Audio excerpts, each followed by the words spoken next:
What's up, everybody? Welcome to the Shifty Crab Podcast, where three transatlantic friends sit down, talk about life, video games, and food, because that's apparently what we do here.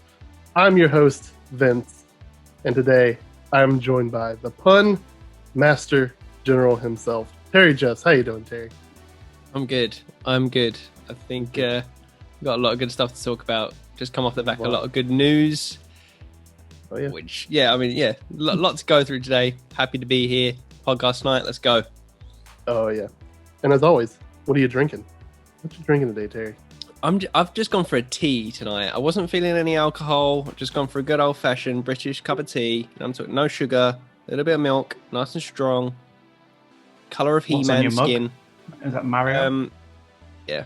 Good old Mario. My Mario going through the ages. Yeah, boy. Love it. Great mug, that. With a classic British tea. Nothing more British than a good cup of tea. I'm like a walking stereotype right here, Vince. Right? Just need a flag. And obviously, that other voice you're hearing is the champion himself, Adam Very. How you doing, Adam? I am alive. We'll go with alive. Alive. That works. That is what I'm going with. Yeah. Absolutely feel you on that one. Obviously, you have it way worse than me. I'm just dealing with pollen and allergies and all that gross, disgusting stuff that no one cares about. No, allergies are bad, though. Allergies can knock you on your ass as well. Yeah. So I am drinking water in my wife's Winnie the Pooh water cup. So, living life. Living life. You know, drinking Live, that laugh, fresh, love, and all that. Vince, that please tell me water. you're rocking a beer, so at least we've got some bit of a party going on for I mean, tonight's podcast. Of course, it's a podcast. What's a podcast without, That's some it, beer, Vince. some classic Blue Saving Moon. the day. Oh, yeah. On the blue moon. Oh, yeah. Gotta go with the Blue Moon. Unfortunately, I don't have any oranges to put in it, but still good on its own. Yeah. Gotta have a good, orange. So it's podcast time again. Yeah. It is podcast time again. And one segment we have desperately been missing from the podcast is what you've been playing. That usually takes about 20 minutes if Terry wants to talk about Final Fantasy 14 again. So, you know what? Let's drop in, Terry. What you been playing? Well, I'll tell you what I haven't been playing. I haven't been playing Final Fantasy 14. I haven't gone back to it. I just felt like I needed to take a little step away from it because I was at a nice point where I left it. So, I've been playing a couple of things. Picked up the Vita again last week, and I think it is maybe coming off the back of talking about Returnal and Housemarque themselves. I was feeling some kind of Housemarque goodness. So I went back and started playing a bit more Resogun on the Vita, which I hadn't played the Vita version before. I wanted to go back to Resogun because although I played it on the PS4's launch, I never really kind of got real deep into it like I did with, because with my experience with Housemarque goes back to Super Stardust HD on the PS3, and that was my first game of theirs that I played, and I just absolutely adore that game. Absolutely adore it. I played that game so much in the early days of the PS3. And and then I eventually ended up getting Super Stardust. I always get confused. Is it Delta or Ultra? One's the PSP one, one's the Vita one. I can't remember. I think it's Ultra. I got that on the Vita, and I just literally just got every trophy in that game, did everything there is to do. Absolutely loved it. Just couldn't put it down. I thought I want to get more into Resogun because when I first played it on the PS4, I played it, but I was never really good at it. I didn't really fully get it, what the rules were, So I've gone deep into it this time, and really start looking at YouTube tips and stuff, how to get better at it, how to maximize my multiplier and how to get more points and how exactly do I save the humans? Because there's no specific. It used to infuriate me when I find out the humans have died. So for anyone that doesn't actually know what Resogun is, it's a kind of arcade style shoot 'em up game developed by Housemarque Games, and it's you literally just like control a ship, but you're going around like a cylinder type map, and you are basically destroying the enemies, and there's humans to save, and you like a typical house mark game or a typical arcade game, you're kind of building up your points, building up your multiplier, and just trying to make it through the level. Really, there's 4 levels in the game, each with I think there's 3 stages if I'm remembering correctly, and each level has an end boss at the end of it. And so I've played through all the levels and everything like that, and getting pretty good scores on them. But at the moment, I'm kind of working my way through the trophies, and to get a lot, and it's a hard trophy list. To get through the trophies, you need to basically make your work through all the levels on. Can't remember the name. I think it's like veteran difficulty. So I'm on like the second from hardest difficulty, and I think to get the platinum, you got to beat all the levels on the hardest, which is like I couldn't even imagine right now because I'm struggling. I'm struggling to get through all the levels on this difficulty. But no, I'm absolutely loving it. It's not quite as slick as obviously on the PS4 because on the PS4 this game is just gorgeous, like with the way that the voxels just break into like a million pieces, and it's just like 60 frames per second, 1080p and all that kind of stuff. So it's still good though. It's good on the Vita. I think it's a good game to kind of play on the Vita because you can just kind of quickly pick it up and then have a go at another zone again because it's got a good game to kind of have a quick go at. So yeah, I've been really, really enjoying that. So I do want to keep pushing at it, although it is really infuriating me because I feel like I've kind of peaked in my difficulty with it. But with the way I am with these kind of games, I want to keep going. Until I can just break through to that next stage. Whether I can or not, I don't know. Yeah, I feel you on that one. So I never played Resogun on the PS4 when it first came out, and it always like interests me. But then every time I see it, I'm just like, this looks like a mess. And I don't know if my brain can process everything that's happening on the screen right now. Yet I've played Nier Automata just fine for some reason. But whatever. It does look like a great game. I do struggle with that. Yeah, same thing. It's like when there's so much going on, it's hard sometimes for me to just notice a stray bullet. It's so infuriating when you get hit by something like that. And it's just like, especially when you get hit and I've still got like a couple of bombs left, because bombs I will only use, that's like a very, very last resort. If I'm cornered and I know I'm not getting out of this, I'll hit the bomb and it just wipes out every enemy on the screen. But they're very hard to come by, so you want to kind of save those. And so when you die this game definitely can induce all kind of rage within me. But no, it's a great game. Did you play Resogun, Adam, or no? I dipped into it. It's a great game to play, though. It's just the controls are really intuitive, and I really enjoy playing it. But it used to give me headaches. Really? I think I don't know why. I think it's because there's stuff going on all over. I think like we've noticed, and I think it's one of only 2 games that has ever made me feel. One of 3 games that has ever made me feel motion sickness in some way.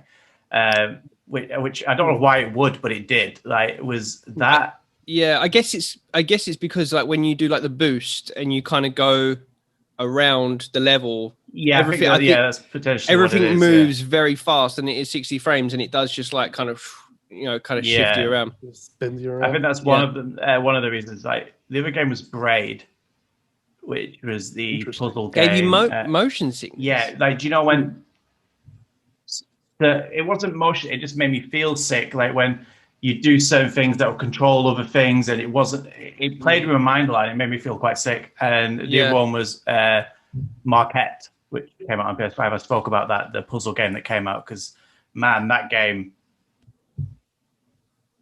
just made a lot of people feel sick when you play that game. It just the difference in perspective and how quickly you move at the same time just threw me off. So yeah, no, I liked Resogun, but I couldn't play it for long, so I couldn't really get my teeth into it. Right. So I just kind of fell off on that one. Yeah. Yeah. Have you been playing anything else? Yeah. So also been doing a little bit of retro gaming. So hooked up a couple. I don't know if I mentioned this last time actually, but I hooked up more of my consoles back there. So like hooked up the original Xbox, Nice. the GameCube, Dreamcast, the Wii as well, and I played a bunch of stuff. Like I was firing up like Halo and Time Splitters on the Xbox and stuff. So weird as well. I fired up the original Xbox, and it's just so I love that machine, man. I really get the startup and everything. So dramatic, the start of the Xbox. Yeah, but so nostalgic too. What's so cool is because like I've still got my PS2 and everything, and I've still got all my original memory cards, but when I've been playing it recently, I haven't been bothered to go through my memory cards and try and find savings and stuff. So when I've been playing, if I put anything in, I'm just kind of starting it from the beginning.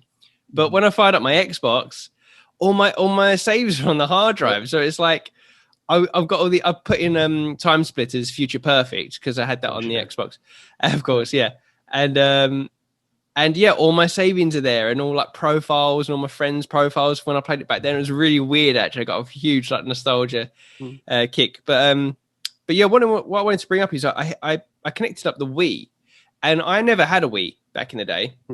I just didn't have one, and so I missed out. There's a bunch of good games there, and I just thought I'd kind of plug it in and just have a mess around with it. And one of the games that I've only got a few games on the Wii. One of the games is Mario Galaxy 2.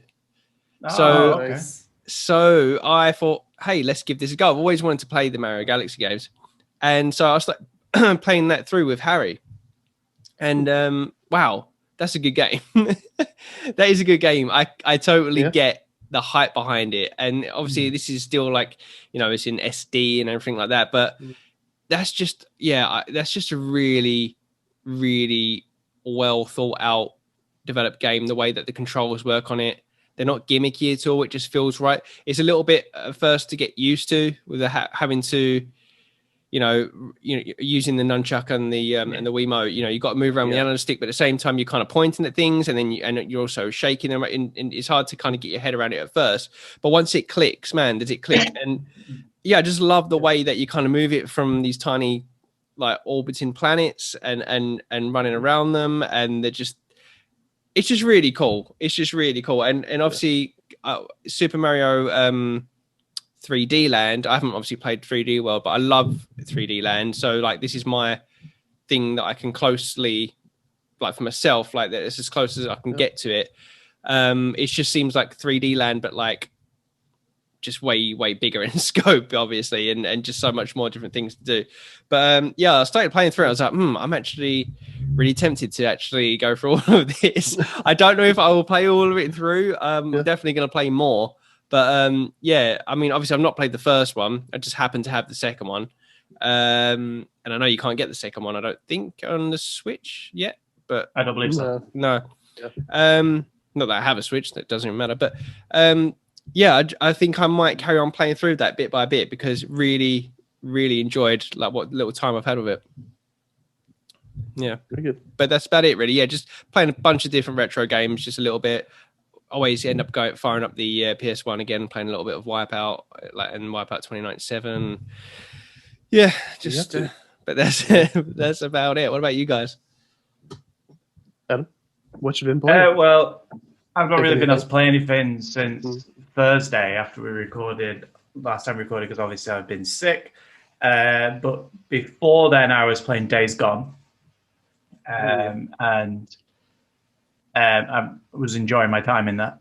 The game was playing a lot better than when I played it, which was at launch. So, and this is obviously on the PS5, and so it's just a little bit quicker, a little bit more, looks a little bit better. And there's no actual improvements apart from that on the PS5, really. Yeah, and obviously it's free to play at the moment. It's in PlayStation Plus. So yeah, I was playing that. I'm not going to go into too much on that. I've already spoke about that. The other one that I played was Oddworld. How you like that? Not good. Soulstorm. What? Soulstorm. Yeah, I'm not enjoying it. I think it's lost some of its original. Was you a fan of the original? I was. I'm not a huge fan. Not a huge fan, but I enjoyed them. And I find this boring. And it might just be me because I think a lot of people are enjoying it. so I'm not going to sit here and shit on the game for no reason. But I played it for about an hour, and the whole time was more like, have I given this long enough? Like I was, did not. It looks nice. I don't think the controls are the best. But the game isn't really about the controls, I guess, too much. I think if you really love this game, that sort of game, then you will like it. But I don't think it'll be your favorite by far. And if you kind of like this series, you might not like this. Is kind of how I've said it so far. I will give it more time, probably later on in the week or the weekend. But so far, no, not ticking the box for me. Not tickling my pickle. Not tickling your pickle. No. You think it's a thing of like that sort of, I want to say maybe gameplay or that kind of genre has kind of phased out to the point that where bringing it back might be kind of a futile chance? Or no, do you know what it is for me? Like this game style plays really well into strategy in the sense of, okay, how do I get past this? Puzzle solving, basically, but also fluidity. It's quite fluid in the movement, and it's not. The controls make it so clunky. Like, for example, the bits where you've got to throw oil at stuff, like, and then set it on fire.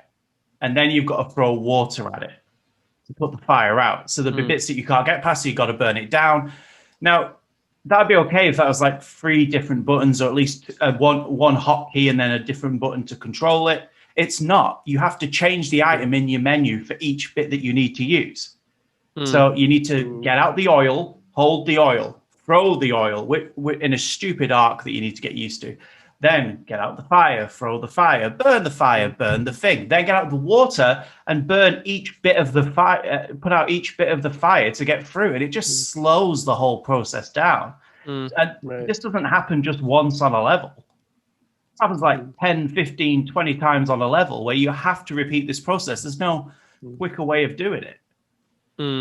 Is it still very like the original, like Abe's Odyssey was very kind of tile based in the movement? So you take a step and it's almost like a pixel perfect step. Like it's not like fluid movement. It's like I'm going to move forward one step. The movement's quite fluid, like when he jumps and stuff like that. The jumping mechanic, what I noticed as well, it doesn't seem to be I can't think of the word off the top of my head. Like it never seems to be exactly the same. You could do one jump and make it one time. You could do the same jump the next time and not make it. I think there's a very fine line. It never used to like. It used to be very pixel perfect. Like the original Abe's Odyssey was basically like it was like the original Prince. I can't think of the word. The Prince of Persia? Prince of Persia, I couldn't think of the word Prince for some reason.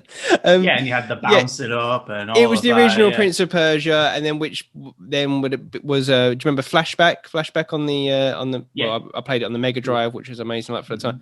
And then and they all control the same kind of way, don't they? Where you kind of stand on the edge, take that leap, and then you grab the edge and climb up. So I appreciate that they've gone back to that side scrolling thing, but I'm by no means a huge fan of like the series. I never played Exodus. I never played Stranger's Wrath or even Munch's Odyssey. I played a few of them, I played a little bit of Munch's Odyssey because my friend had it on the Xbox back in the day, but I never completed Abe's Odyssey. It was too hard for me at that age, but I just remember playing it a lot because it was just so different and like so unique and scary as well. That game was scary at the time.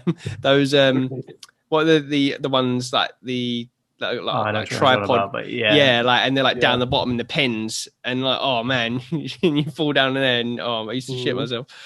The game looks good, like, and I think the art style is really cool and everything like that, and the side scrolling's fun. It's nice to be in that sort of environment. I just don't think the controls are right. And I think that's ruining it. And I think that frustrated me so much that it was taken away from the other aspects of the game. You think that's probably why it's free right now for PlayStation Plus? I think, I think also, and I don't think there's a big enough market for it to. That's true. Like, this will get people in. Let's face it, it's a franchise that's been mediocre fanfare for a while. I think the only reason this game has probably done the numbers it has is because of PlayStation Plus. And I don't think there's much that's going to change with the game. There's a few bugs and stuff like that, but for the most part, the game's been launched in a decent state. I think these are design choices that I don't like. Right. So, and like I said, this game isn't really for me. So I'm never going to go in and give this game a 10 because this game isn't going to be a 10 for me. But just didn't do it for me. But it looked nice. Fair enough. What about you, Vince? What have you been playing? Look nice. Oh man, I have been juggling my time between a couple games because that's who I am as a person, apparently. Because two have really hit me right now. The first I want to talk about is I'm going to be a little bit mad. And I'm going to call out the Nier community for telling everybody that the second playthrough is the exact same as the first playthrough. That's bullshit. And what the fuck were you not paying attention during the whole fucking time? Come on now. Like, I'm a little salty because the second playthrough is so good. So, bring it back for a little bit because in Nier Automata, there's 3 different playthroughs that you have to do to get the full story. The way you access them, you have 3 different characters. Once you beat the game, you go back to the main menu your first time. You have to hit continue game to move on to the second storyline, where you play as 9S, who was with 2B during the first story. During your first playthrough. So it is slightly the same, but you get it from a different perspective.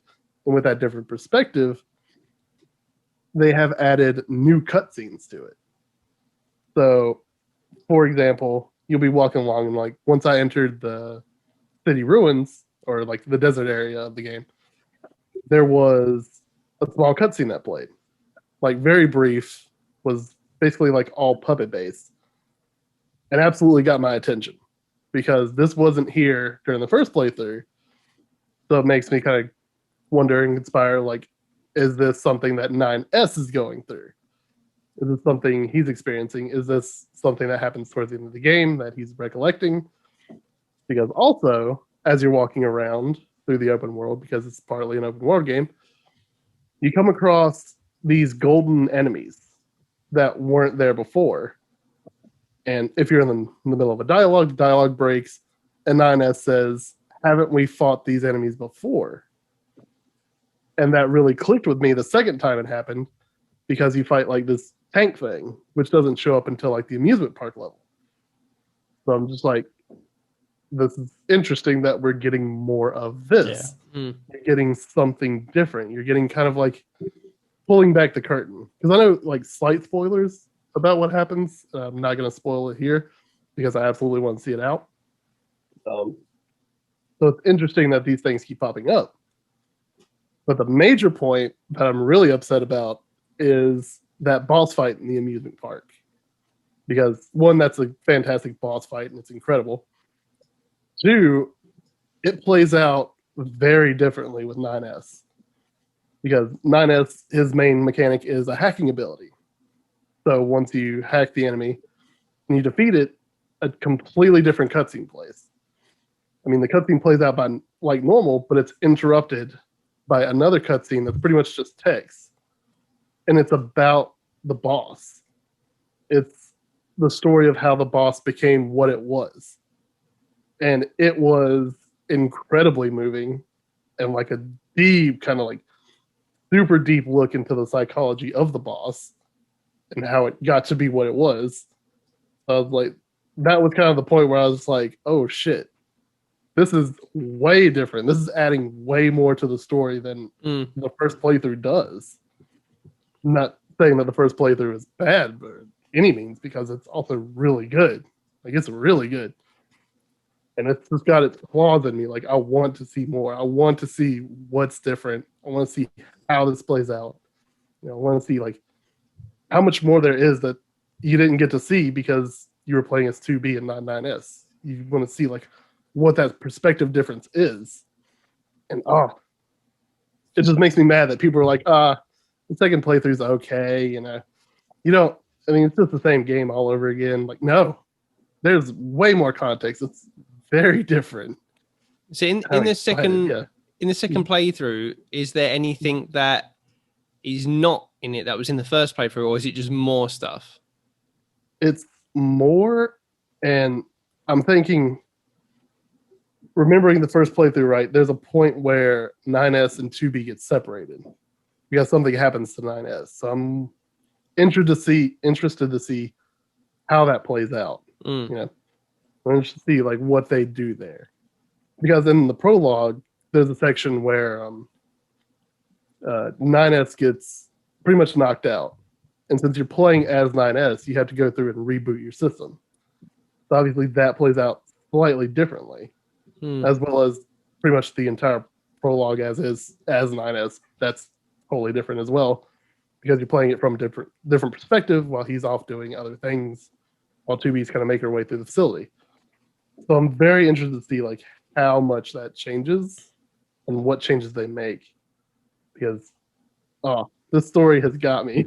It's quite clever actually, because it's almost like you're going through on the second playthrough. It's almost like you're going through like a different, like almost like a director's cut, because you're seeing stuff that, I don't know, if you're comparing it to something like a film, like the boss bits, they might feel like, oh, maybe that's just a bit too much, like for someone to play through on the first play, you know, let's trim that out. But then they know that someone like yourself that's playing it on a second time, they just want everything, and they can just kind of even add more layers and add more stuff, which is quite cool actually, because you can there's like lots of games that could benefit from that I never really thought about before, like on that second playthrough, rather than it just being the same game on a different difficulty or anything like that. Just add in some different kind of chuck some different beats in there and like different waves and stuff. That's food for thought. I really like. What else did you play? What else did I play? Oh boy, I played Outriders.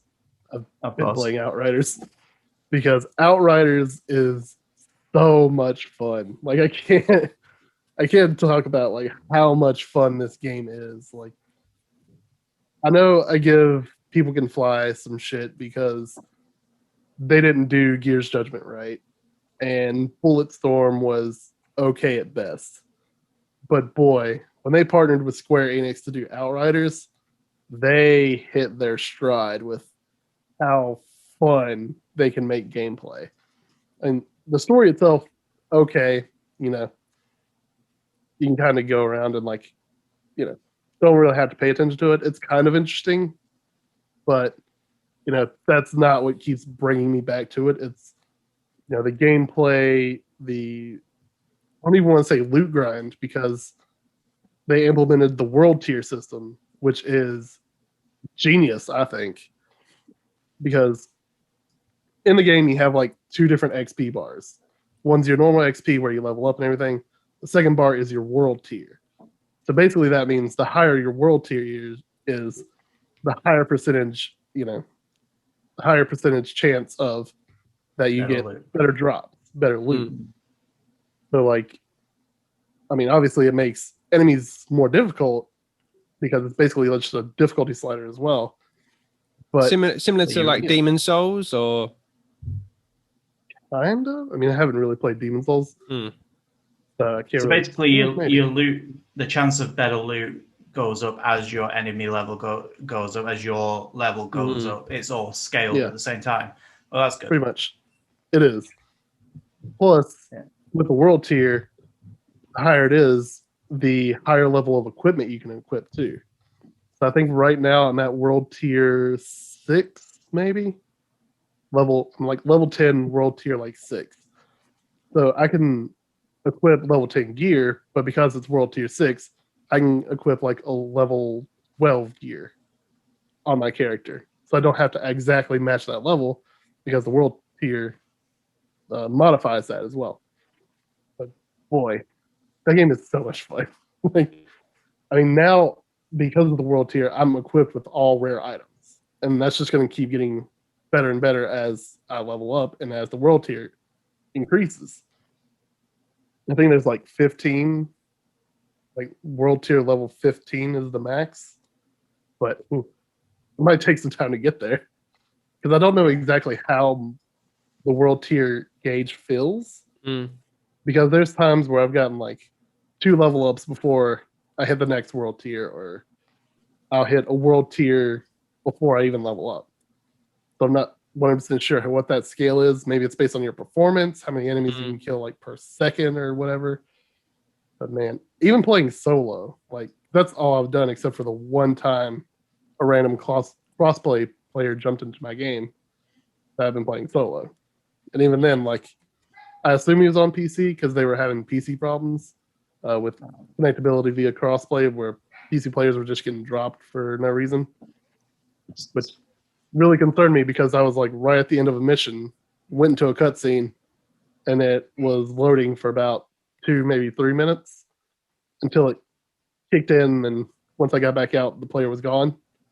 So either he disconnected or whatever happened there. Man, if you have Game Pass or anything, definitely check out this game because holy shit, the gameplay is fun. Because right now I'm playing a trickster, and boy, comboing the moves is so good. Because the trickster, the first ability you get is Temporal Blade, which every enemy hit within the arc that you hit takes 151 damage, I think. Oh, wow. So it's a pretty boss move. The second one is a forget if the second was the trap or a teleport, but I'm going to assume it's the trap because you basically create a bubble that slows down time around you, so you can trap enemies in there. And if anyone's shooting at you, the bullets slow down automatically, so it can absolutely help you get out of a bad situation. And the third ability, which I absolutely love, is your teleportability, because you can teleport behind any enemy, essentially. Basically take them out, because the trickster is a close combat character. So you can pop up behind a sniper, you can pop up behind like big tank enemies, and they really balance that out super well because each class regenerates health differently. So as a trickster, I regenerate health by close quarters kills. So if like I'm pinned down by a sniper, I pop up behind him, take him out, that's more health for me. You know, any enemy rushing me, if I can take them out quickly while I'm being pummeled with bullets, like I'm just getting that health back. So yeah, it rewards you to play it the way the character's supposed to be played. Yeah, exactly. And each class is different with how they, regenerate health and shield. So it's very smart and very good. Like it's something I'm definitely probably gonna be playing for a long time. It's got me in harder than Destiny has, and that's saying something. I've heard nothing but good things about it. Yeah. Like everyone that I hear playing it is just raving about it. Right, it's super fun. Like if somehow PlayStation players can like find it for either a discount or maybe eventually they'll move it to PlayStation Plus or something. Check it out.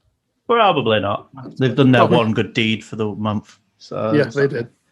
So nothing else is going to happen. Is that everything you've been playing, or is there more? I mean, my wife and I played Overcooked in one sitting, so that was Don't fun. talk to me about Overcooked, please. What? You played it all through in one sitting? Yeah, all through in one sitting. sitting. Or Overcooked 2? Overcooked 1. Wow. No DLC, just the standard. No DLC. Yeah, it's good fun though, isn't it? Me and my wife started playing it when it first came out, and I think we played through quite a few levels and stuff, but then never went back to it. But I've been getting that itch to go back and play that again with her. No. Yeah.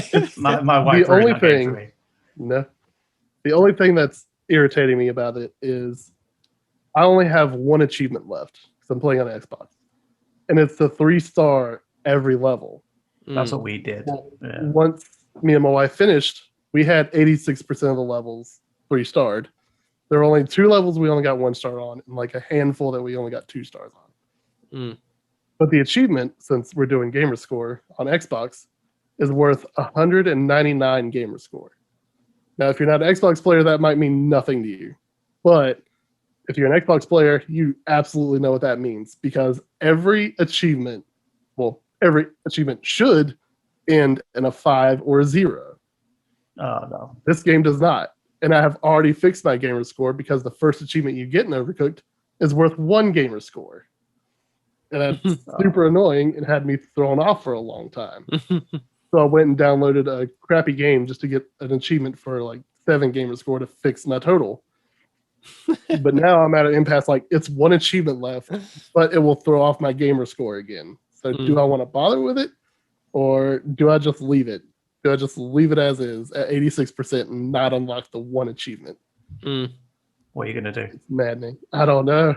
Like part of me wants to get that completion, but part of me is just like, it's gonna fuck me up though. It's always a difficult one. Yeah, my wife, she wouldn't let me move on the level unless we got 3 stars.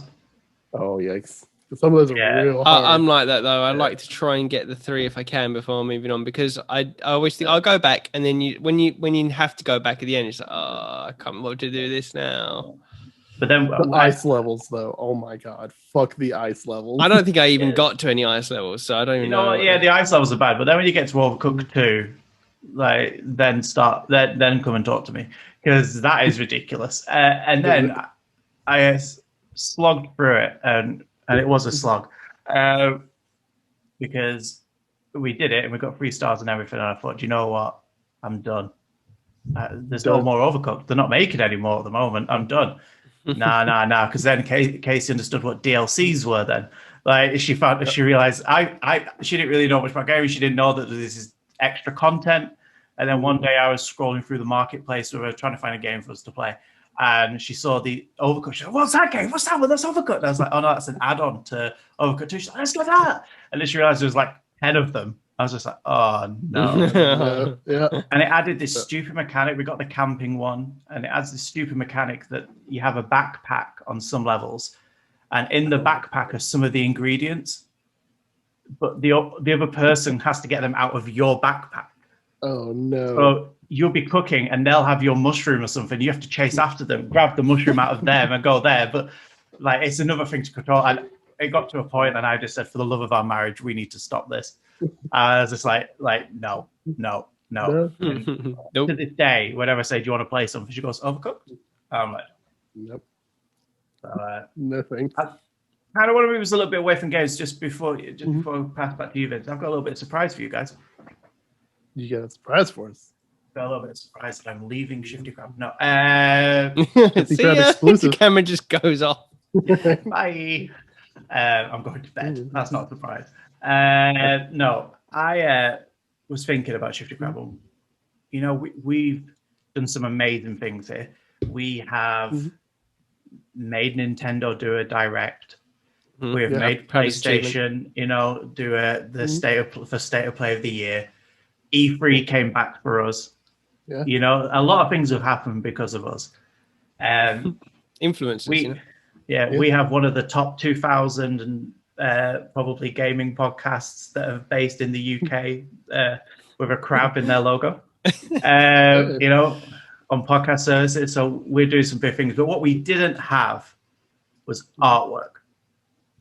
Ooh, we didn't have any artwork. We didn't have any artwork. So I reached out to some of the kind of funny community, which we're all kind of embedded in. And I reached out to Philip J. Woodward, which I know you know, Vince. Yeah. Who's an amazing artist. Does some amazing work. And I said to him, listen, you've probably never heard of us as a company, but you know us as people. Will you do some artwork for us, do a commission for us for some artwork? And he said he'd love to. And we sat down and we went back and forth on the ideas that I had and what he had. And he's done some artwork for us. So I'm going to put it in the Slack. I'll put it on the screen for you guys. There's a few different pieces. We're going to start with the group piece. Of course. There is some, okay. Let me just remember how computers work. If you were to Triforce the power into this, that'd be great. No, but here you go. This is the all 3 of us. Oh wow! I absolutely love that. That's so for audio listeners, we have Vince holding the Gears of War Lancer. with is it the Locust? Are they the bad guys from Gears of War? Yes. It's that skull anyway underneath your foot. Anyway, I'll put them all in because we've got our individuals in here anyway. So let me just in you. That's so cool. The Buster Sword for Terry is awesome. Yeah. And there the jacket. you are. Terry. Let me see who else we've got here. We've got Vince. Also, Vince, he did something a bit extra for you. Yeah. I don't know. I'm going to put your solo one in here. That is amazing. Right. Maybe look at the T-shirt. What do you think that could be? He does such good work. He really does. That's 100% a Gears T-shirt. Is it? Yeah. What in the one that? Yeah. Yeah. Is it a Gears T-shirt? Yeah, it's the Gears logo. Are you sure? I feel something wonky with it. There's me. But what he did, and if we wanted to put this on a T-shirt just for you, Vince, which I have designed, and Philip designed this logo, but I've already designed the T-shirt ready to send to you when you send your address while I've been sick, is he has made Gears of War and Shifty Crab mate and give you the Gears of Crab. Gears of Crab, I love it. That's so cool. Good. That is so cool. So yeah, for audio listeners, we have Terry in his kind of funny, obviously, what are they called again? What are those jackets called? Varsity it's jackets, a varsity jacket, yeah. Varsity jackets, holding the sword from Final Fantasy VII. What's it called? The Buster Sword. Buster Sword. The Even Cloud's Buster Sword. Cloud Sword. I always call it Cloud Sword. And then, Vince is holding the very bloodied Lancer with a locust skull underneath his foot. And I am holding the Shifty Crab Championship over my shoulder, as I always am and always will. Now we need that belt, though, too. I cannot afford that. We get that design. I could not afford that. But there we are, immortalized. That's so cool. In animation. So first of all, I have to say a huge thank you to Philip J. Woodward for working his ass off. He's been really busy, obviously, with what they do over at Simply Sassy as well, which is great. And to take his time to work on this and to get it done. And he's been great going back and forth. And I said, just don't tell you guys. Don't send anything to you guys. I wanted to show it on the pod. Absolutely killed it, Philip. Good work. Yeah, good work. Amazing. We'll throw all these up on social media as well, so you can see it on our Twitter. I'm pretty much going to change my my picture directly to this. I think so. Thank you very much, Philip. And sorry, Vince, for taking over there. Back to you. Oh, you've muted yourself. Vince. I am muted. Oh my god. You He's in that much shock. I can hear you. I'm going to grab water while you're talking. Okay. But Philip does some good stuff. If you don't follow him on Twitter, absolutely go give him a follow, and absolutely follow the Simply Sassy dudes too, because they do some great work. Their Photoshop challenges are so good, so good. That's amazing though. That's that's so cool. That's absolutely going up on social medias for me. Changing my Twitter picture to that. I love it.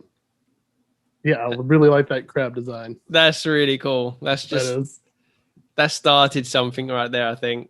Oh yeah, that is absolutely. I need that shirt now. We're gonna have to message Adam once we get off here, my address, so he can send me that. God, I need it.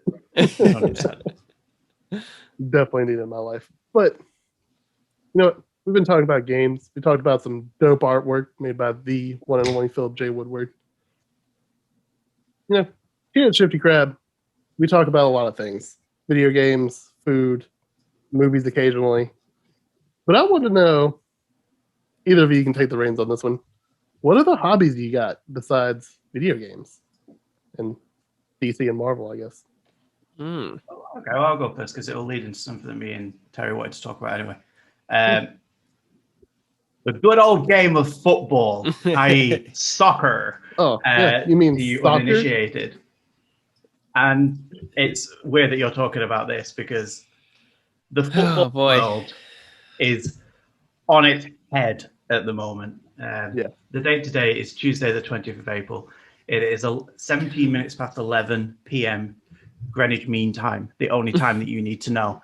And is that what GMT stands for? Yeah. Yes. Wow.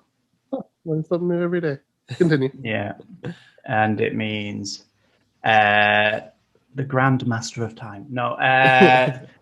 Basically, what is happening at the moment, there is this, well, what's happening anyway is 2 nights ago, the 12 teams, 12 of the big teams in the world, there were 6 from England, Liverpool, Man United, Man City, Arsenal somehow, Tottenham, and who am I missing? Chelsea. And Chelsea. Chelsea, yeah. All, and then like Real Madrid, Barcelona, Atletico Madrid, Inter Milan, and Juventus. They all released a statement saying that they were leaving the Champions League to set up a Super League. And this Super League would work kind of like the NFL. It would be a closed league where there's no relegation. Basically, you just try to be at the top of that, and then there'll be a cup at the end of it. Now, that to the American audience might just sound like how sports work. But in England, it's very, very different. So how it works in England is, in English football, the aim is to get to the Premier League. Now, below that, there are multiple leagues. There's the Championship, League One, League Two, the Conference, and then they go lower, lower, lower. And then above the Premier League is the Champions League, which is where all the big European leagues, the top 4 in each of those leagues, go into the Champions League in a group stage, and they play to a tournament. And then you've got the Champions League winner. Does that make sense? Does that make sense? Those are all words that I recognize. Yeah. Yeah. So basically, they're like you'd have leagues in each country, like England, like Italy, Spain, Germany. But in the Champions League, it's like, okay, let's define who is the best in Europe. So we're going to have all the people that finish top in all those leagues, put them in a tournament together, and let's see who wins overall. But yeah, continue. But it's the top from the previous season. Yeah. Because it was played during the next season. So you'd play... Realistically, you'd play your league games on the weekend, your European games midweek. Okay. So think of it as your Super Bowl being played during the league. Okay? Yeah, that makes absolutely no sense, but okay. Because they have to finish. We can't have football in the summer because you have the World Cup or the Euros or the Copa America, is it? The African Cup of Nations and stuff like that. So anyway, that's how it has worked. The Champions League is a corrupt industry anyway. It is run by UEFA, and they are dumb, basically, and they hemorrhage money. They don't run things properly. They're terrible about anything to do with equality. They'll fine you more if you break advertising procedure than you do if you're a racist and stuff like this. They're not a great company. On the other side of it, you've got FIFA, who are equally as bad and have literally been done for being fraudulent, and ended up giving a World Cup to Qatar, which was done through backhanded deals, and had to change the World Cup from happening in summer to fucking winter. Which screws up the whole league because it's just too hot there, and they were too hot to play in the summer. Yeah, they promised those have all these air-conditioned stadiums and stuff. And it was just a guy at the end of a field with a fan. So they've changed everything to winter. So anyway, there's a problem in football anyway. But these 12 teams, one of them is my team, Liverpool. One of them is Terry's team, Arsenal. So we're not saying we're better than anyone here. They're all equally as bad. Put out this statement saying we are leaving the Champions League. We're setting up our own league, basically our own European league, and these teams will be guaranteed. There's they call them the founding teams. Founding teams, yeah. They were guaranteed to be in it every year. Plus, they would get a $350 million payment every year just for being in it. And then there'll be TV rights and everything on top. Yeah. And all these teams release these statements. Now, here's the thing. This all came from the top, the CEOs, the chairmans of the company. And no one else in the club knew about this. The manager, the players, the staff, none of them knew. So they all found out at the same time as we did when it got released to the news. Especially not the fans. Yeah, especially not the fans. We had no clue. Now, there was immediate outcry. Nobody wanted this because the best thing about football/soccer is that the small guy can beat the big guy. Yeah. You can have those FA Cup upsets, which is like our national cup. You can have Leicester, who I'd like you to find Leicester on a map, Vince, if you could, are a tiny little place in England that you probably shouldn't visit. But they went on to win the league a year after being promoted to the league. And they went on and won it. And became heroes. They did the unthinkable, basically. They did the unthinkable. You don't do that. You don't do it. They didn't just break into the top 4, they won the league. It would be like, what's the worst team in the NFL? You were asking the wrong person. 100%. Okay, whatever the worst team in the NFL is, who never win anything, going on a whole season of not losing and winning the Super Bowl. It'd be the greatest moment in sport. Yeah. It just didn't happen. But what they were saying, it was going to take all of that away because the Premier League, you want to get into the top 4 so you get into Europe. But if there was no decent European contest, then the top 4 didn't matter. So it ruined the Premier League. Anyway, FIFA came out, and so the FA came out and said, if these teams go into this, we will look at banning those teams from the Premier League. So the 6 teams from England wouldn't be allowed to be in the Premier League. UEFA said, well, we'll ban them from the Champions League, but any player playing for those teams will not be able to play for their country in the Euros or the World Cup. So the players were getting, and they didn't have a choice in this. Yeah. So then some of the managers none of these clubs put out their own statements. They all copy and pasted one from the Glaziers, who are an American, they own an NFL team. I can't remember which team it is, but they also own Man United over here. And they're notorious for being a bit scummy, the Glaziers anyway.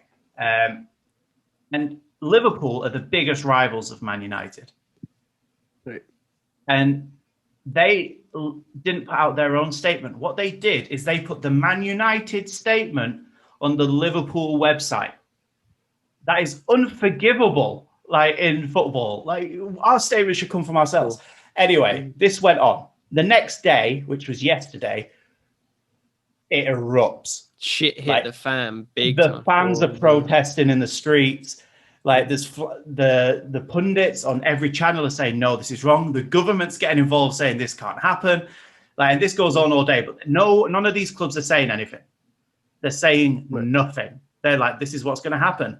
Then the Real Madrid president, who is actually the president of the Super League, comes out and says, this is for the people. This is better for football. This makes football more interesting. Blah, blah, blah.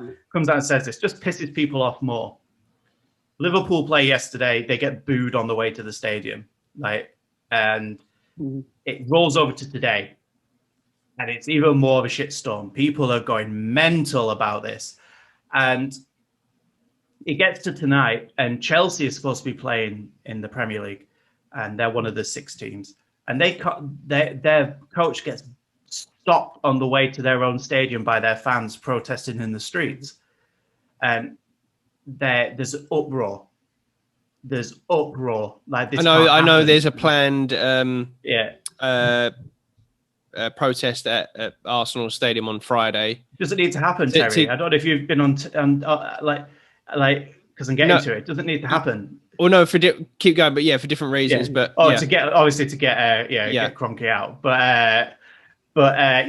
So it kicks off anyway.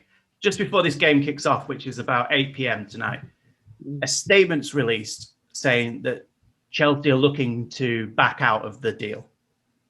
Then another statement comes out saying Man City are looking to back out of the deal. And then Man City officially back out of the deal. And it's like, hang on, teams are pulling out of this. The pressure's working. And now Liverpool have officially left. Arsenal have officially left. Tottenham have not officially left yet. And the weird thing, before any of this happened, before any there was any backing out of anything, weird time, maybe complete coincidence, Jose Mourinho, Tottenham's manager, was sacked. Like literally, like within hours after this statement. So I don't know if that's just him, just like he just flew off the handle, that he wasn't. He was going to go anyway. Yeah, I mean, he was like, some people were saying like he may just gone at that time just to make it look like it was to do with that. But I don't know. But literally, so much has happened in the last 48 hours. I've never seen anything at this scale to do with football in my whole life. It's just, and I've never seen so much unity with all teams. I've not seen one comment, like positive comment about this thing that was happening. It just hatred towards it, just the whole country, and I don't even know what was going on in the rest of Europe with the fans, but in this, it was just everyone against it. Just this has got to. And now here's the issue. So all of these teams are now wanting their chairmen to leave, to sell the company, which is why Arsenal are marching. It's why Liverpool are marching. So Man United's chairman. Ed Woodward. Edward, that's official, right? But here's the thing with that: he's leaving at the end of the year. He's saying, okay, he's resigning, but he was going to do that anyway. Right, is what people are saying. He was doing that anyway. But yes, he is leaving at the end of the year, but now everyone's saying he's been a villain anyway for a while. Everyone's saying like hold these owners accountable and which they should, and get them out. Yeah. You know what I mean? Like, but how can exactly. you know what I mean? Like we've been trying to get Kroenke out for years. He's also he's also another American franchise. Yeah, I don't know what NFL team. Well, he moved the Tampa Bay people. He moved them to Los Angeles or whatever the story was there. Right. Okay. Stan Kroenke. Is it Stan Kroenke or whatever it's called? Or, Anyway, he moved an NFL team to a new state. He does not give a shit about history. No. Who'll move for the deal. But like, I can only speak from Liverpool perspective because that's my team, so I know more about that. And it's just a shitty situation for the fans when they were saying that they were going to strip teams of their European Cups. You wouldn't be able to stay or anything like that because you wouldn't be part of it. Liverpool are as successful as we are and as big as club as we are because we have won 6 European trophies. That's like winning 6 Super Bowls. But the difference is in the Super Bowl, I don't know how many teams are in the NFL, but they're all American teams. We're playing all the teams in Europe. There's a wide category of teams. To win 6 is really difficult. Like, there's only Real Madrid, who, fair enough, they've won quite a lot more. They've won, like, a lot. But, and we'd lose that. And that is our identity. European football is what Liverpool are known for. And it's like, Arsenal are known for their Premier League history. They're the Invincibles. You know, I know my camera's gone. Like, they went a whole season without losing. Like, and they would lose it because they'd be banned from the Premier League. There'd be nothing. Like, and these owners were willing to do that and just get rid of. And they were calling us. This is what was coming out in the report, that they were calling me and Terry legacy fans.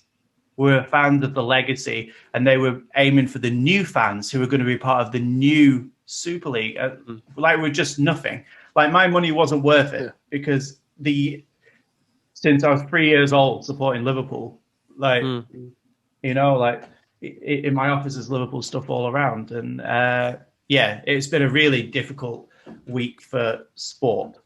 That's one of my hobbies. It's crazy because I feel like, you know, I mean, these talks have been going on for like a decade. I remember when it was originally. Yeah, I remember there was for like, you know, the you know, people like, I remember there was board members, like pictures of like board members like leaving meetings, like talking about this potential European Super League and stuff like that. And it was always very much like pie in the sky kind of stuff. And I was thinking, well, maybe one day that something like that could happen, but I can't see it happening. But when they released that statement, I was like, oh shit, they're actually trying to do it.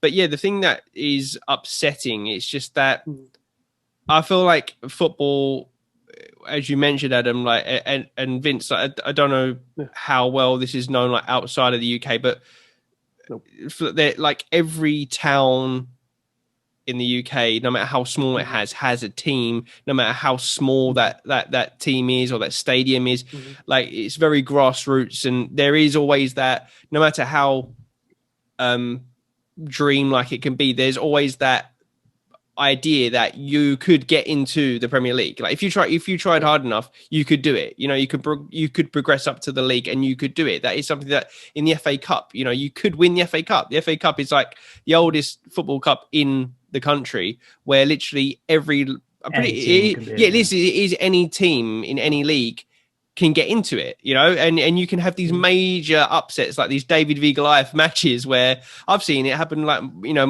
my closest like home like team, I guess big home team, was Southend United, like, and they ended up beating Manchester United at their, and I remember like I wasn't at the game, my friend was at the game, and he was like calling me and I was watching it live. It was just stuff like that.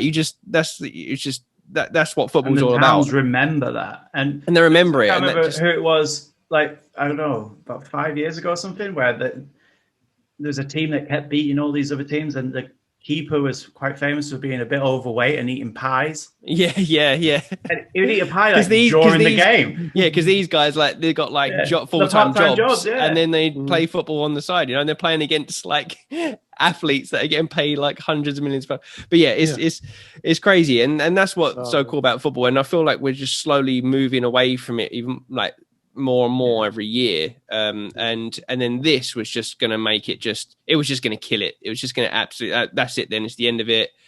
It's no more. It's just become this franchise thing, because if that was to happen, there wouldn't be any emphasis on the other games. Like, who's going to want to focus about playing, I don't know, like Burnley at the week when you're going to play Barcelona in this like EPL, whatever.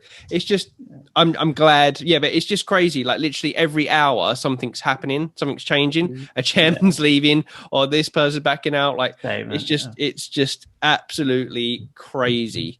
It'd be like stuff. Tomorrow if half of the NFL teams decided to create their own league and just play amongst themselves. Yeah, and said, we don't want to play. We're now the best league. Yeah, we don't want to play the Detroit Lions anymore. We just want to have like the I don't know, like the Giants versus the Patriots or the Cowboys. The Packers all in one thing. Yeah, it's just it's corrupt, and it's just greed at the end of the day, and it's something that's going to go on for a long time. But yeah, that's one of my hobbies. If that answers your question, answers the question. The other hobby is photography. Photography. Yeah, I have a little secondary Instagram account that I don't really publicize as me, so that's why I'm not going to say it on here. That has a decent following, about 10,000 followers. Wow! It's just my photography, just my pictures. Okay, you're gonna have to chuck that in the Slack. And it's just like places I've been. I was lucky. I worked for TUI, and I spoke about it before, and I went to a lot of countries, and I managed to take quite a lot of photos of doing that, and I lost a lot of them. I lost 2 hard drives that were in one bag, and all my possessions basically. It was the bag that had all my "please don't ever lose this stuff" bag. And how did you lose it? Was it like while you were traveling? 2 flights connecting, and neither of them owned up for which one of them lost my bag. You must have been distraught. I was, because while I was doing that, my grandma passed away, and she basically raised me, and that had my bits, the last bits I had from her, my photos. So I lost that, and my hard drive had all my photos of growing up. Because I knew I wasn't going back to my family home while I was doing all my traveling. I thought, well, I managed to basically use a digital photo to take photos of all the other photos. This was quite a while ago. So I had all of my childhood photos, like pictures of my family, and I lost all of that. So yeah, that was really hard. But also like my hard drives in and stuff like that from doing photography. So I kind of gave up for a while, and then when lockdown started, I thought, I'm going to try and find some of my photos and start taking more and stuff like that. And I remember going into London when lockdown was first implemented, and I was allowed to go in for work. It was just before I went to furlough, and London was dead. And I just took photos of an empty London. Wow. That was incredible. You don't get to see that often.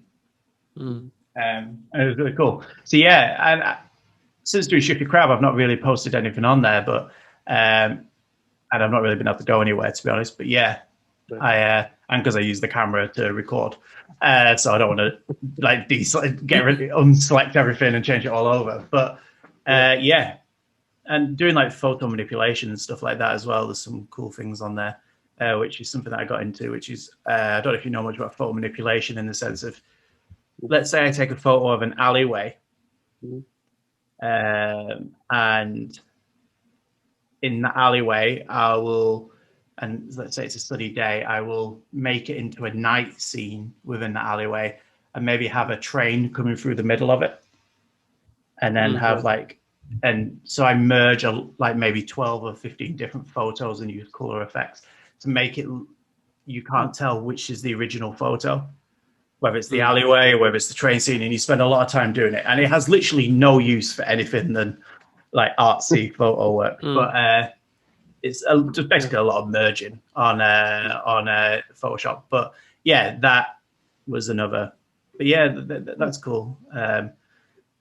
Yeah, and anything creative. I paint, I write music, play instruments, guitar, piano, and yeah. I was an only child, so my entertainment was whatever I got a cheap keyboard, so I played that. Yeah. Oh yeah, like anything creative, really. But yeah, and that's about it, really. What about you, Derek? So are you one of those people that gets really excited when photo mode is announced in games?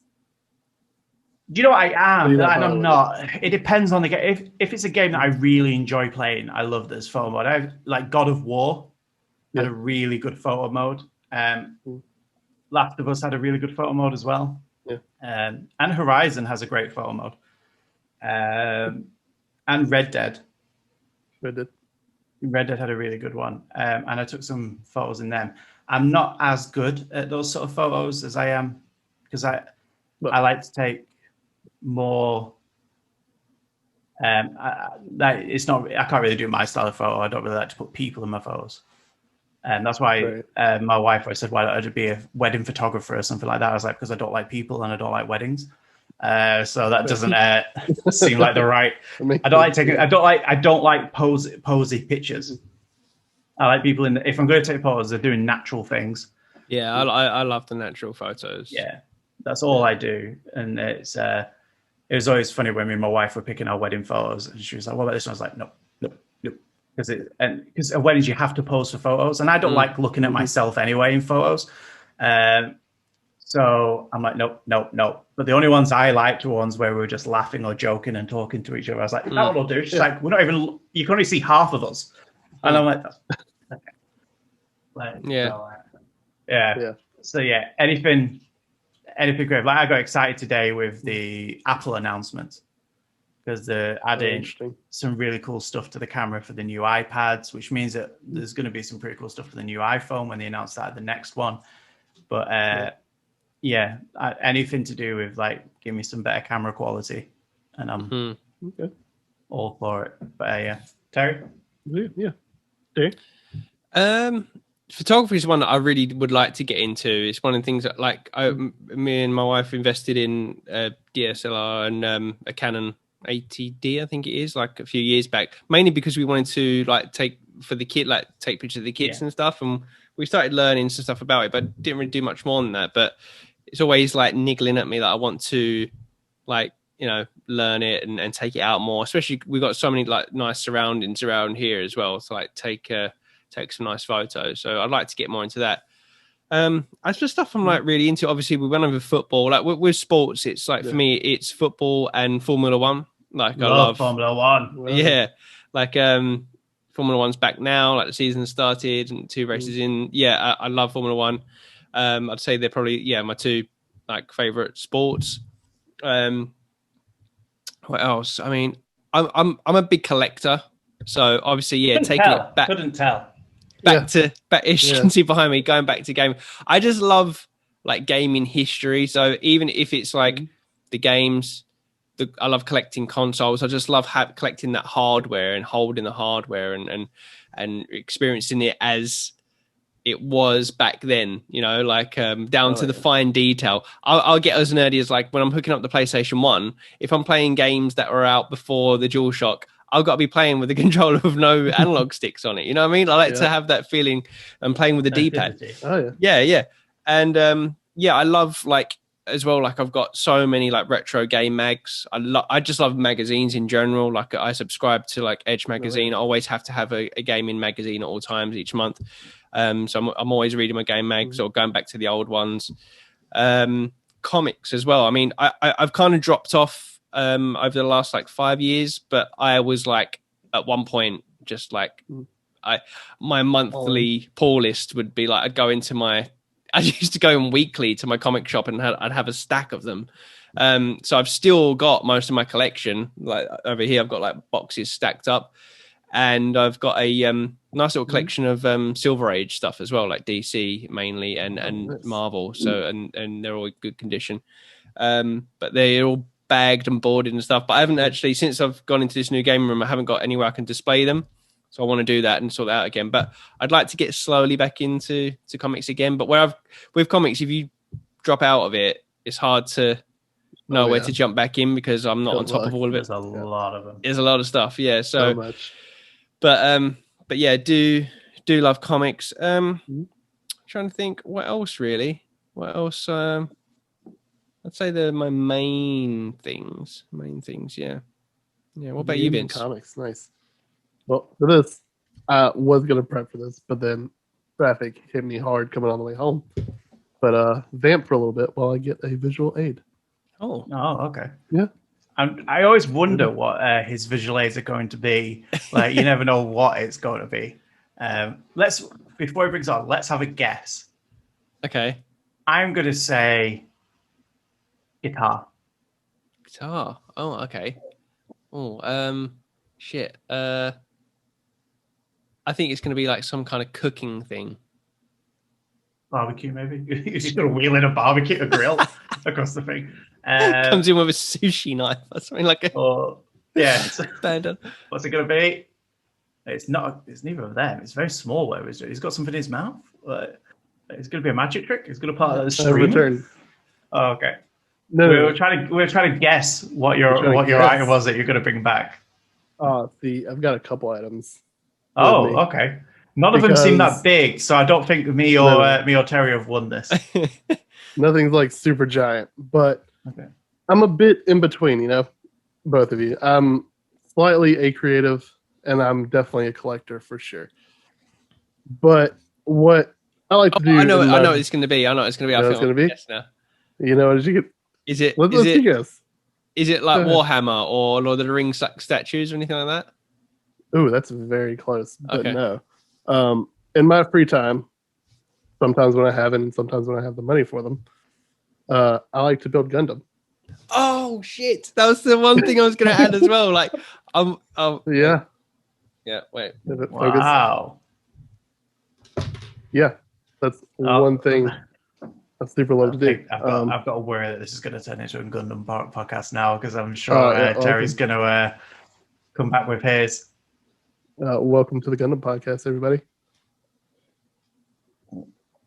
Where this is what we do. How long did that take you to build? This one, maybe about... Oh, look at that. Look at that. It's probably... Oh, there's more. Ooh, look, he's got more. I've not built them yet, Vince. I've not built them, but 100% I'm going to get crazy on these. Oh, absolutely.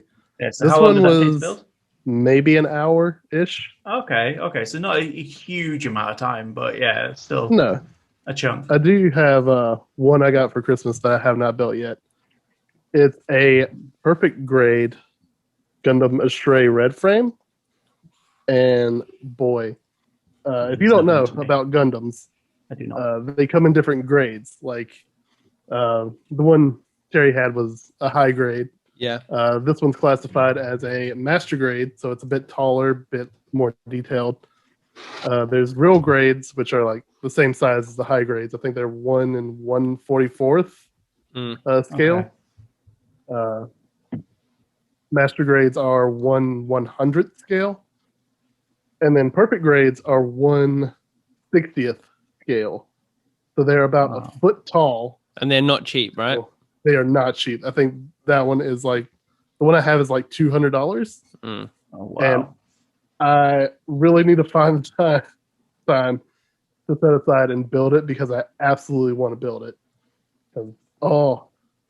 It looks so good. If you don't know what it looks like, give it a good Google. And it's so funny you've so said this, fun. though, Vince, because like when you were saying it, I was going to add it on afterwards. I was going to say Gunpla, I think, is going to be my new go-to hobby because I've been I've had these for a while now because I had them before I did this room because I didn't want to build them because I had nowhere to put them. And then now I've only recently done this, so I keep meaning to. I need to sit down one night and just build these because I've got the shelves to put them on now, and then I want to just continue getting more when I can. But because I've always loved Gundam, and I've actually just started watching. I rewatched through the original because I've not seen all the series, but I grew up watching Gundam Wing because that was the one that was just happened to be on over here. It was on I think it's on like Cartoon Network. And that's what got me into it. And the suits in Gundam Wing are so cool. Oh, they're so cool. It's just so cool. Like, and I want a Death Scythe. Oh man, the Death Scythe one was that was the best suit in it. But and then a few years ago, I thought I'm going to go back to like the origins, and I watched through all of Mobile Suit Gundam 79. And and then a while ago I started Zeta because I've got to do it all in the right order. I've got to watch them. I'm starting with the Universal whatever it's called, the UC timeline. So now I'm watching and I stopped, but now I've started again. I started watching through Zeta again. So I'm watching through Zeta now. So when I wanted to get my first set, it had to be. This is basically the starter set. Yeah, it's a higher grade, but it's like it's the iconic RX 78. So Adam, this is like the original mobile suit from Mobile Suit Gundam in 79. Oh, okay. So classic blue and red colors, with a shield and the lightsaber. And then this one, I've not even watched this series. I think I just grabbed it because I got these both at I think I got them both at what's it? The anime thing in London, MCM. I think I got them at MCM. Oh, okay. I used to go to that every year, but this one's from Gundam Wing. That's Wing Zero. Gundam Zero, yeah. Yeah. So I got that just because it's from Gundam Wing, but but that's probably what I'm going to do because I think I'm going to re-watch through the series and then I'm going to get the suits from the series rather than just get ones that I think I'm going to get the ones that I know and stuff like that. But yeah, I think this is going to get messy.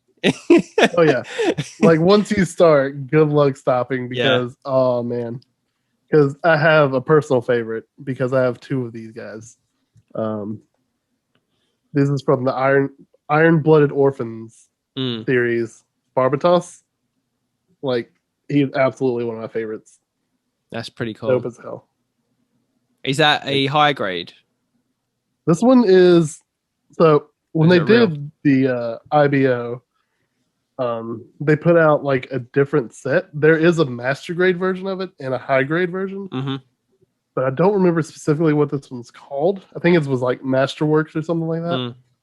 So it's not like traditionally built. Like you pretty much build the inside frame of it first, and then like add on the different bits of like, the leg pieces and the arms kind of like just snap together on the sides.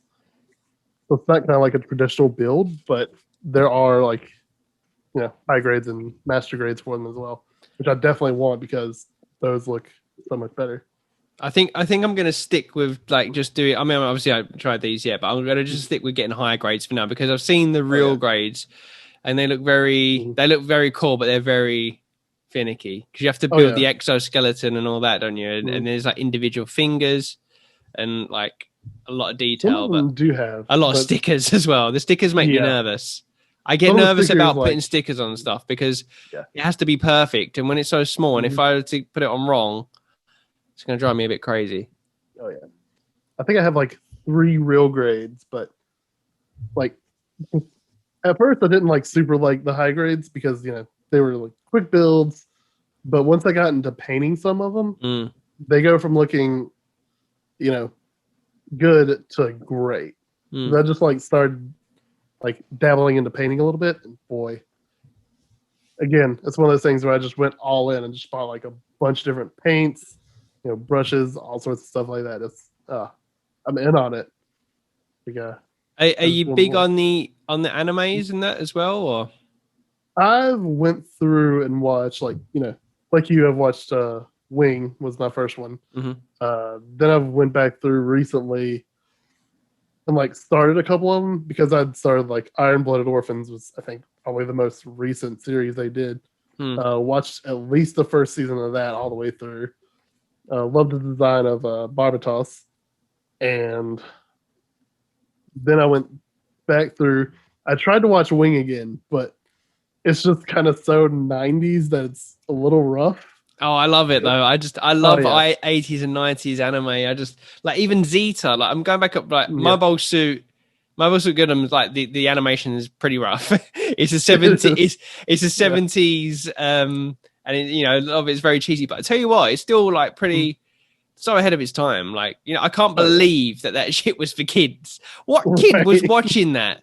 No, I'm watching it now. I'm like, I'm having to like Google stuff to figure out what's going on. Like, how was a kid watching it in the 70s? Yeah, it gets like it's like political. Yeah, it's like that is political like craziness. And I'm just thinking, how is this for kids? But hey, it took off eventually. But and Zeta, I love the animation style of that because it's like like kind of early 80s anime. I love that kind of stuff. So but no, I'm going to watch through them all. But tell me why, Vince. Yeah. Why is that it's so hard to legit watch any Gundam, like without streaming it? Like you have to like fight. Like they're not on any. You get the odd new ones on Crunchyroll and stuff like that. Give me a service, I will subscribe to it. Why is there just not a Gundam streaming channel? Gundam Go. Yeah, where it's all on there. You pay a monthly fee. Give it to me because like. I look at the Blu-rays. The Blu-rays are like ridiculous, like £50 or more for like a series of something. It's just no. And there's your answer. Yeah. That's why they're not on a streaming show because they make an absolute killing from the DVD. Yeah, but come on, who's actually buying that? Like £50 for everybody because they can't watch them anywhere else. Yeah. Well. Because there's like a handful on like Crunchyroll. There's a handful on Funimation. Yeah. Some of them have the same. Some of them have different ones on like different services. It's insanity. Like just put them all in one spot. I will watch them all. Yeah. Crazy. Wild. Man. Well, there you go. There's your Gundam talking. I don't feel as bad for talking so long about football. Yeah. Now I know how Vince felt for our football conversation. You just had no idea, right? No, that was a lot of words and some cool things appeared on screen. That's what that was for me. Have you ever watched an episode of Gundam, Adam? No. It just, you know what? I was saying this, and I know this is very, very different, and so I'm not linking the two, but it was the same thing for me with the Transformers. I think as a kid, like robots of any sort, and I know Gundam's not robots, but it is for a simpleton. It's mecha. Just close. But didn't do it for me. It's also for me the worst part of Metal Gear Solid. As soon as the Metal Gears actually appear, I'm like, oh, this is a bit shit. Like I like this leading up to the Metal Gears. This is what shocks me even more about Vince, because Vince, I knew you liked anime. I didn't know you was into Gunpla, but the fact that you haven't played Metal Gear Solid.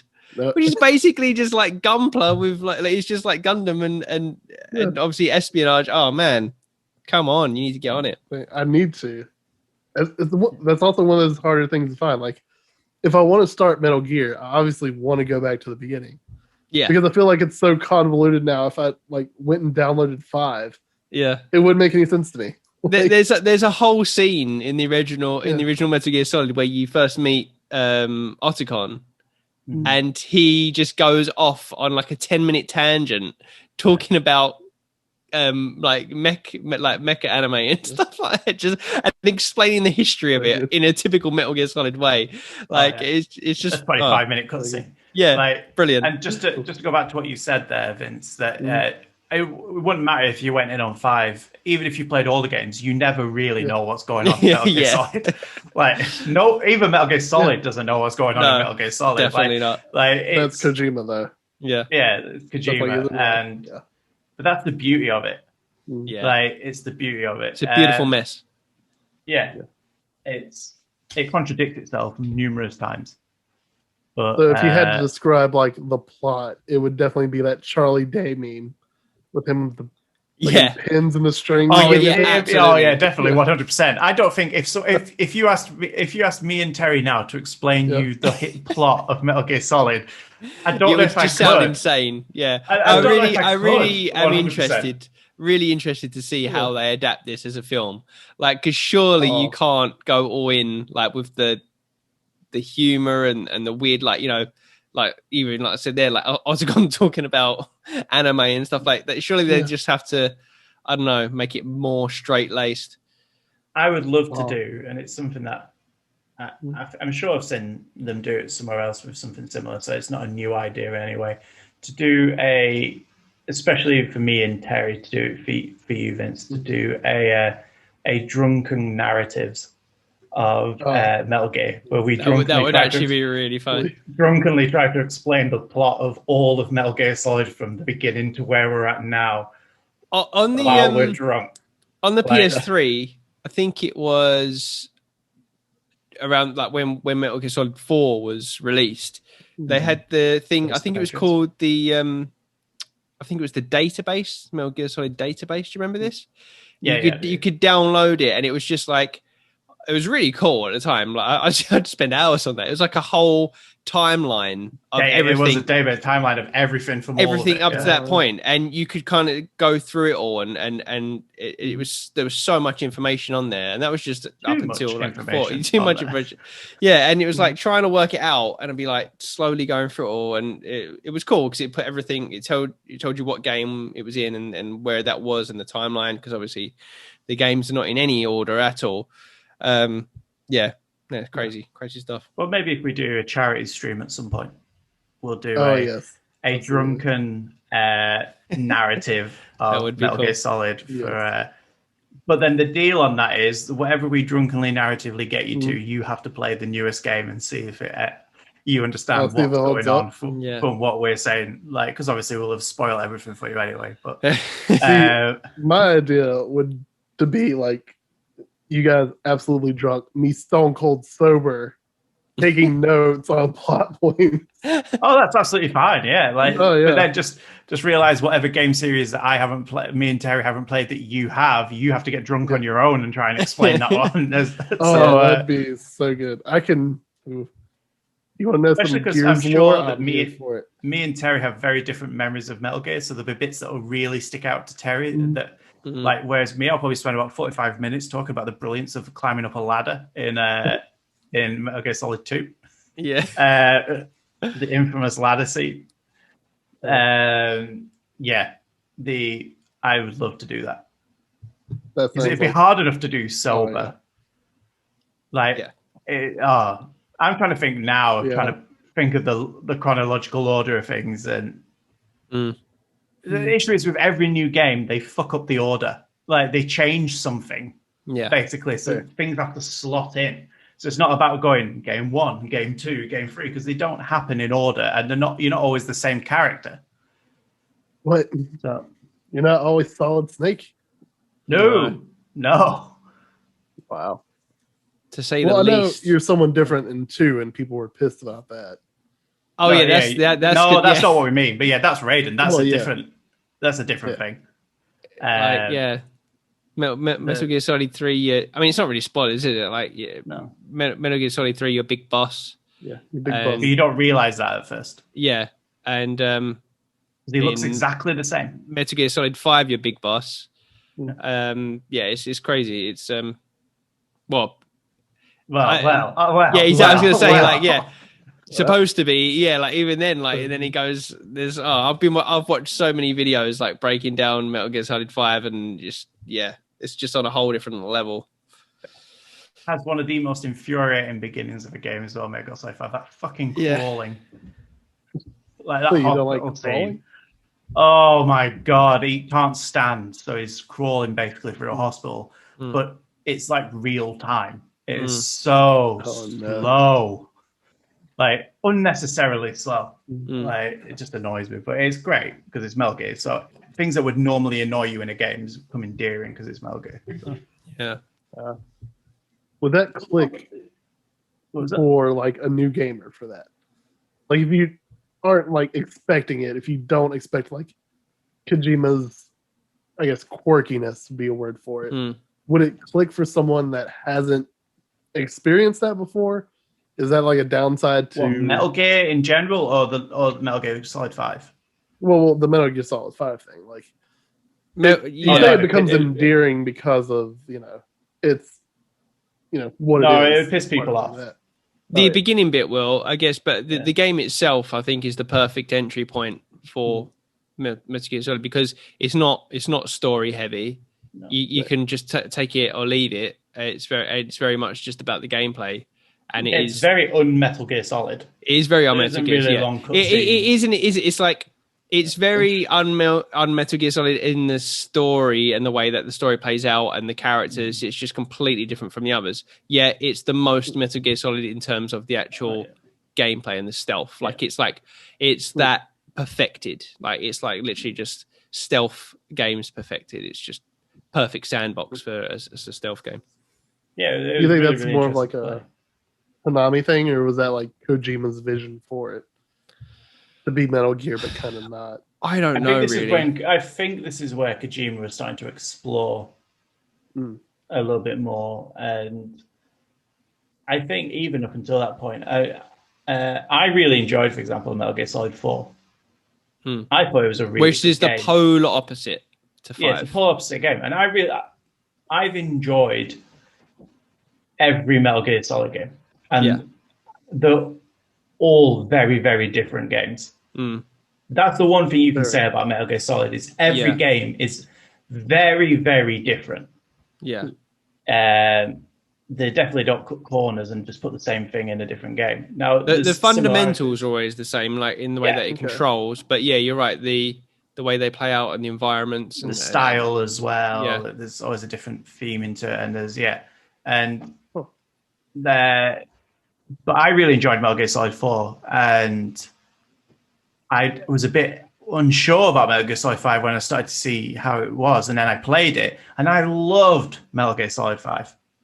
Like I think Terry's right. It's the perfect like espionage stealth sandbox game with that Metal Gear Solid love behind it, and it definitely has it. And it has a lot of the quirks. Like some of the characters that are in it are so Metal Gear Solid, like it's ridiculous. And you could go in at Metal Gear Solid 5 and you could enjoy that game without having all the lore of Metal Gear Solid. Yeah. Whereas 4, you couldn't. 4 you needed to. 4 was an ending. It was like it was the payoff for the fans. You needed to like. It was what's so cool about it, but you couldn't go if you were playing that. You'd be like, "What the hell is going on?" And you can't move a minute without a half an hour cutscene coming. It's just there's a lot of cutscenes. Full of cutscenes. It's like pretty much half the game is just a movie, but whereas 5, it's just it's not like that at all. It's just completely different. Because most of your cutscenes are done, like obviously the famous thing about Metal Gear Solid is the codex. Like, is it the codex or the codec? Yeah. Anyway, codec, yeah. And he'd go down on one knee, touch his ear, and then the two cameras would pop up and they would talk to each other. Yeah. And all of this going on, and then there'd be a ridiculous long set of dialogue, and then it would go. But in Metal Gear Solid 5, it was just done voiceover as you were doing whatever you were doing. So you could continue, and it was there. Didn't interrupt play. didn't interrupt. There was cutscenes still, obviously, but they weren't minimal, anywhere near as frequent and a lot rarer. It was weird as well because, like, in all the games before 5, like, all the characters talk so much, and including Snake, he just talks so much and asks all these different questions. And then in like 5, he barely talks, and I think that was just due to casting Keith Sutherland. And obviously they were charging him by the word, apparently, because he barely says anything in the game. It's almost like a silent protagonist. Yeah, he says, I don't know, probably about 20 things in the whole game. Yeah. Like, whereas not much. In the other games, now he usually talks least anyway, Snake. Like, right. But he would have full on conversations. Like, so annoying that they changed voice. I hope if they do go back and do another one, I hope they bring his voice back. I'd love to hear of all the games. That's one of the ones I want to know the story behind that. I know it won't happen, but I'd love to get like a no clip documentary where Daniel Dwyer sits down with Kojima and find out what happened with that game, like what was going on with the development behind it, and why, the reasons why he left, and because I'm sure there's some interesting things to hear about that. But yeah, there's our Metal Gear Solid pitch for you. But I'm sure at one point you will get the drunken narrative of the whole of Metal Gear Solid while we talk about try and drunkenly say some of the names as well. We'll do that for you at some point. Adam, are we going to hear on air about like what happened to you this week, or like why you ill? Because I know, like, you mentioned it on Slack about like we haven't even really spoken about it. Oh yeah, true. I guess. So we record on a Tuesday and a Thursday, and after we recorded on a Thursday, I was tired anyway, but it was like 2 a.m. So I went to bed, and on my side of the bed there's the fan, and it's always on when they're there because it's a warm room, and when anyone sleeps next to you, you get hot, and I do especially. So I always have the fan on low. I like the sound anyway. I got in bed and I was fine, and I was watching something. I just couldn't shut off, and I felt just a bit uncomfortable, and I just started to get a little bit hot. But the fan was on, so I turned it up to 2, and then I started shivering. So I turned it down and then all of a sudden, uncontrollable shivers started. But then the sweats were coming. And this fever just hit out of nowhere, hit me like a ton of bricks. And I felt terrible. And I stayed awake all night, shivering. And I could not do anything. I couldn't even get out of bed to go get some water, to the point at must have been about 7 a.m. I woke my wife and was just like, which I never do. I hate waking people up, and just saying, can you please get me some water? I feel dreadful. So she knew something was up, because usually if I'm ill, I kind of just, or slightly, I just kind of shrug it off and just say to her, oh, just leave me be. I'm not very well. I'm just going to take a day. But I usually don't take tablets or anything like that. And I was just like, give me any medication we have, and give me some water. So, and that's when I let you guys know that I'm not going to be able to post anything or do any editing. I was going to take a day. And I thought that's what it would be. I thought it would just be like a day bug. My stomach wasn't bothering me really at that point. It wasn't great, but it was just this fever. So my wife basically moves out of the house almost, because she doesn't want to get sick. So I'm left to fend for myself. And I couldn't eat anything or anything like that. I didn't want to. So I was just sipping on water, and I slept throughout the day. That night, my fever started to break. And I was like 3 a.m. I was wide awake, and it was like I was wearing a white t-shirt, but it basically looked like I wasn't wearing a t-shirt. There's a nice graphic image for you. It was just soaking wet. I was sat by my open window, just with a towel. This fever I've never had before. Was got a break. And obviously you worry at the moment with COVID and stuff like that, and fevers and did you think it was COVID from the No, because I've not been anywhere. I don't see anyone. So we've been pretty careful with that. So it was kind of low down, and it was the only symptom I was showing was a fever.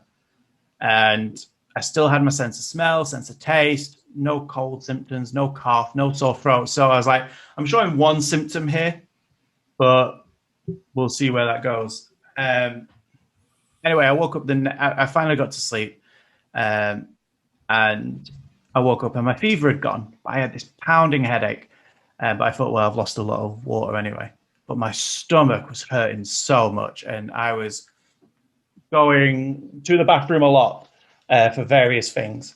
And this became the new thing, and this was going on and getting worse as the day goes on. So anyway, you get checked, and it was basically, they think acute gastroenteritis. And it's bad, but not bad. It's just uncomfortable. And it can take up to 10 days to sod off, really. Today's probably the best day. If I felt like I did yesterday, I wouldn't be on the podcast today because I could barely talk. Damn. Yeah. Yesterday was the first day that I sat in a different room, and I sat in a different room for 2 minutes in next door in the other office, and started to feel dizzy. I went and laid down and slept for 4.5 hours because I'd sat in another room. So it's not been a great experience. As like today as well, I got out of bed, nearly killed me, went back to bed, slept until my alarm went off at like 10:15 this evening to come in here to record this. And as soon as we finish, I'll go back to bed. Mm-hmm.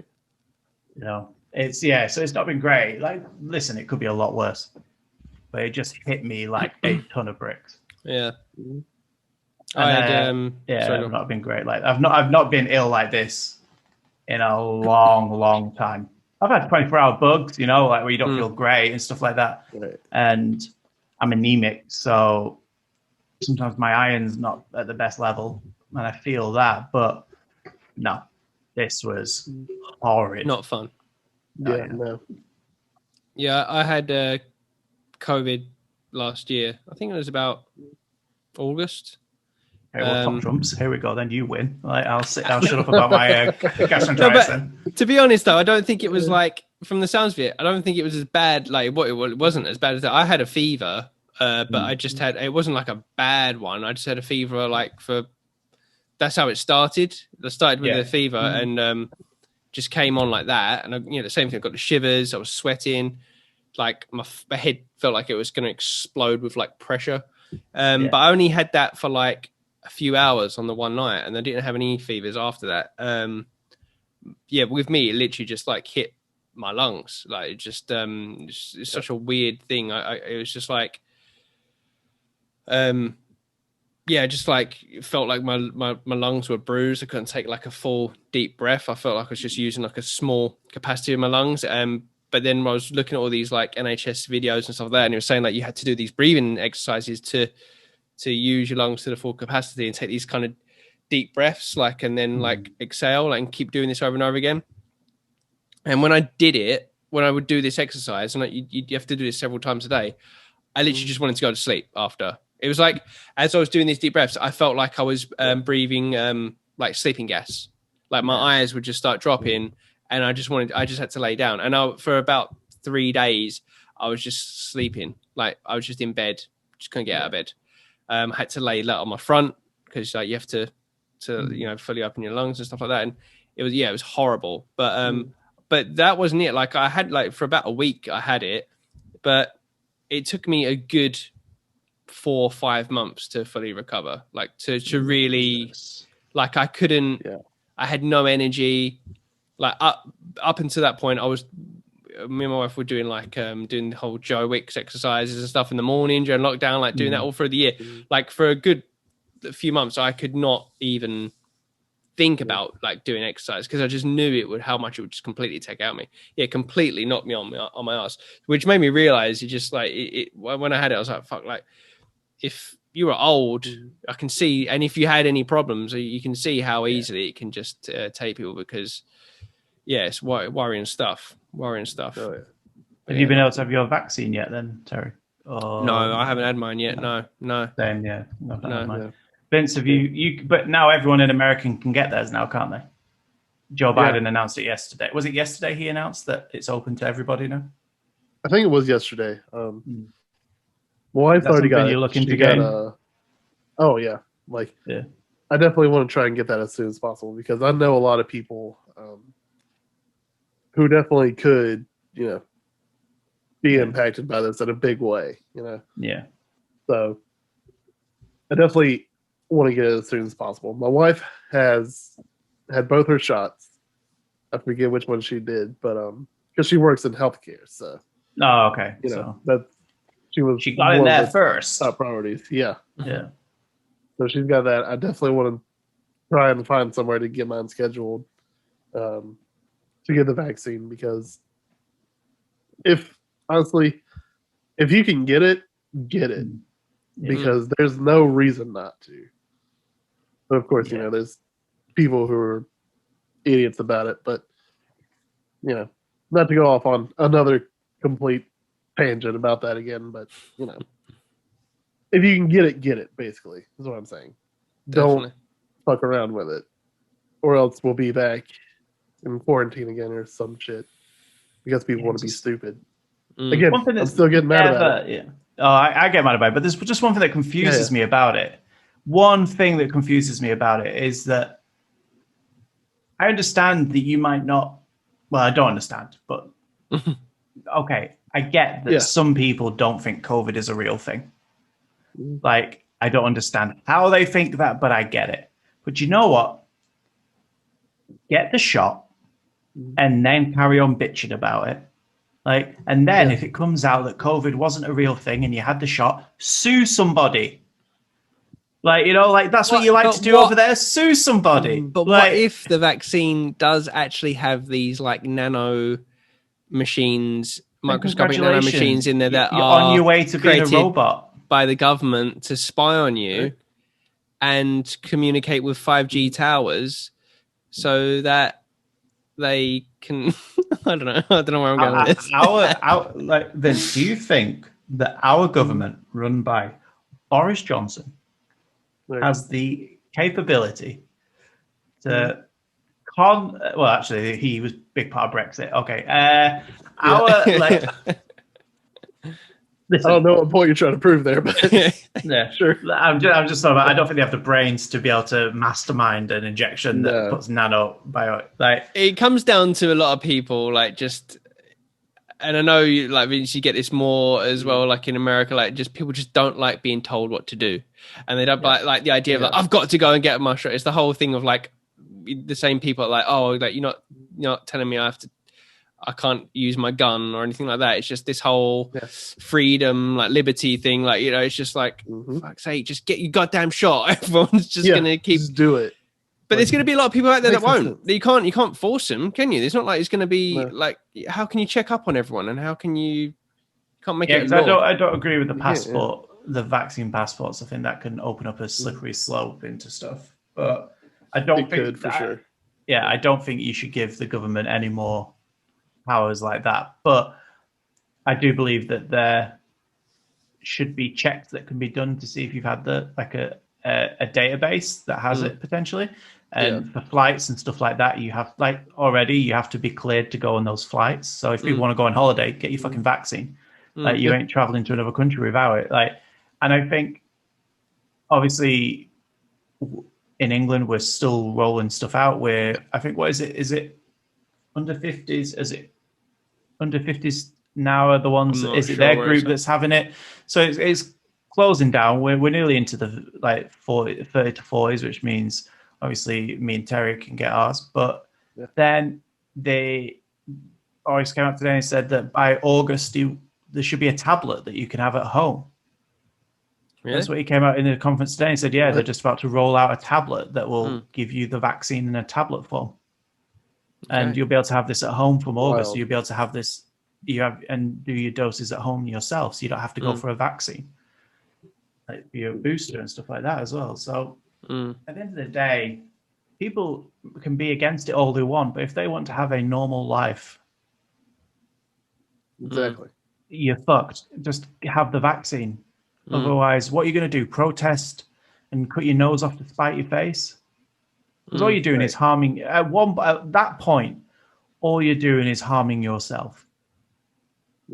At the moment, you're harming other people, but eventually, you'll just be harming yourself, and then it becomes Darwin. It's Darwin, and then maybe that's what needs to happen. Yeah, and at that point, I have no fucking sympathy for you. If you become sick because of it, and you've had enough chances to have it, then that's on you. Exactly. There's only so many times people can tell you to have the fucking vaccination. Like here.